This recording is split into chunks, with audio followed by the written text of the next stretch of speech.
But it wasn't always like that, you know what I mean? I started off in the same kind of community as this community is. So I want to tell you all about some of the mistakes I made, and hopefully they can help you not to make these mistakes and start building your wealth a little earlier than I did, so that you can become even more successful than the most successful person you may know. I used to spend money I didn't have on things that didn't have value. Rims don't have no value. No real value.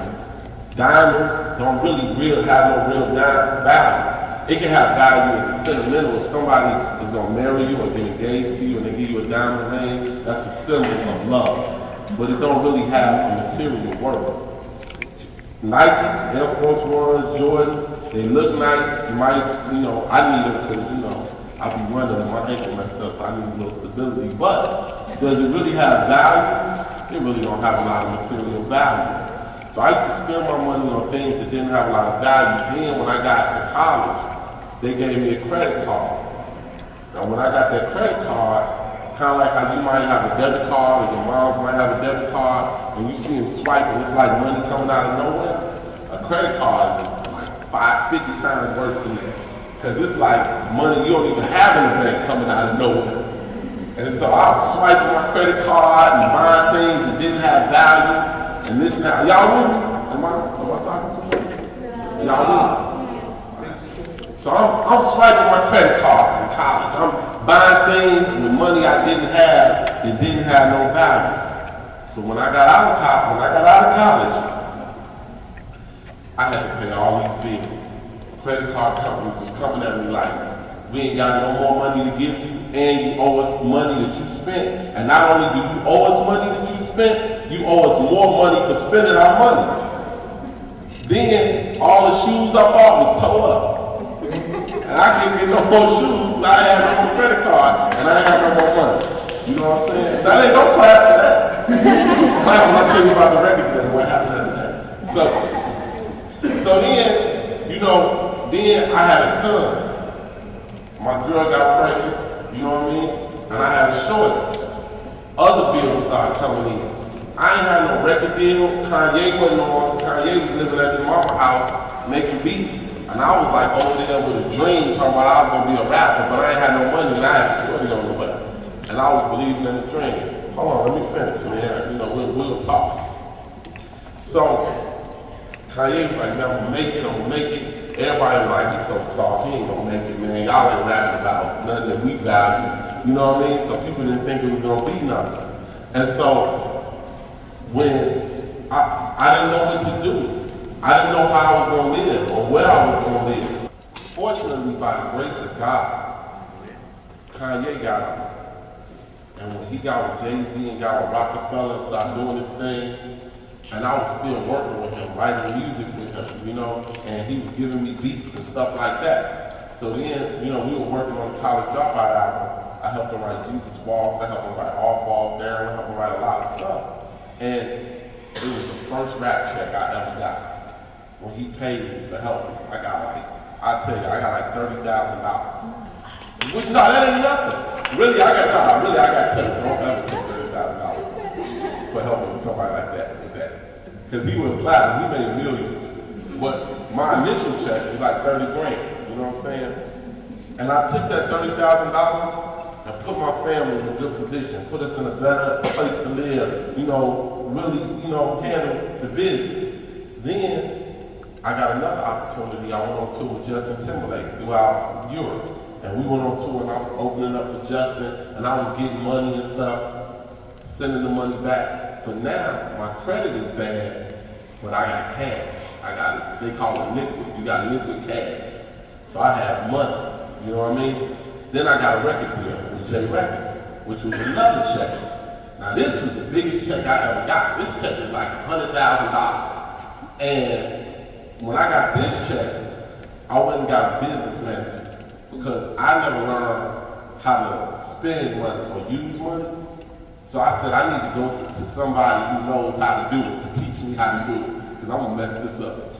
And I got a business manager, and he took the money, and he said, let's pull up your credit score. And he pulled up my credit score. He said, this is abysmal, this is horrible, this ain't gonna work. First thing you need to do is get your credit back on track. I said, well, what do I need to do? He said, you need to give me your money. I'm gonna put this in the bank. I'm gonna invest this. He said, and then we're gonna take this amount and we're gonna buy you a house. I said, why are we gonna buy a house, man?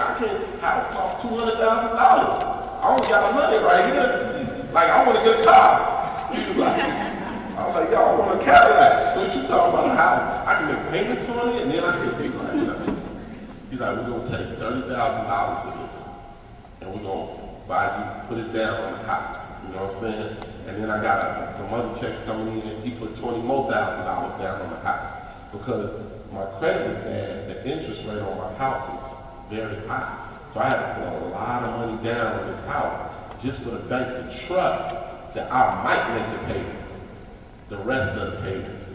But once I started paying on this house, over like a year, 2 years, I saw my credit get better and better because I had so much money in the bank, and I had money that I was like putting down on something of real value. Who wanna rap? Anybody wanna rap? Or sing? Or model? Or act? Alright, we all wanna do all these things, right? But none of it is easy. A lot of times we wanna do it because it looks easy, it looks glamorous. Hey, excuse me, hey, right there, I want y'all to listen, because this is, if nothing else is important, this is important. It looks easy, it looks fun, and it looks glamorous. It is not easy. You gotta work.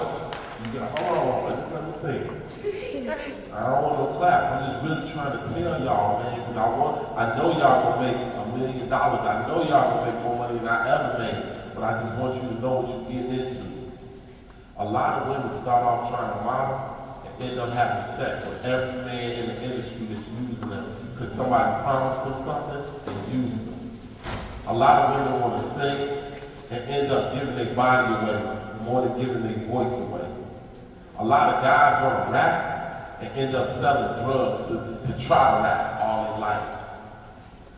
We look for an easy way out, and we use our bodies and we use our lower halves. If you work real hard at what it is you want to do, and if you have a talent for it, God will put you in that position. But don't do it just because it looks fun. Do it because it's what you were put here to do. Because a lot of y'all are not rappers, and not models, and not actresses. A lot of y'all are scientists. A lot of y'all are doctors. A lot of y'all are mathematicians. And you haven't even explored it because you're looking at what looks easy. But to you, science may come easier than rapping, or acting, or modeling. So what I encourage you to do is explore all of your talents and all of your options. If you rap, if you model on the side, if it's a hobby, it's not a bad thing. But don't let nobody manipulate your dream and manipulate your body because of your dream. And don't let nobody manipulate your mind on a false promise of wealth, because it has no value. I want to thank y'all for having me.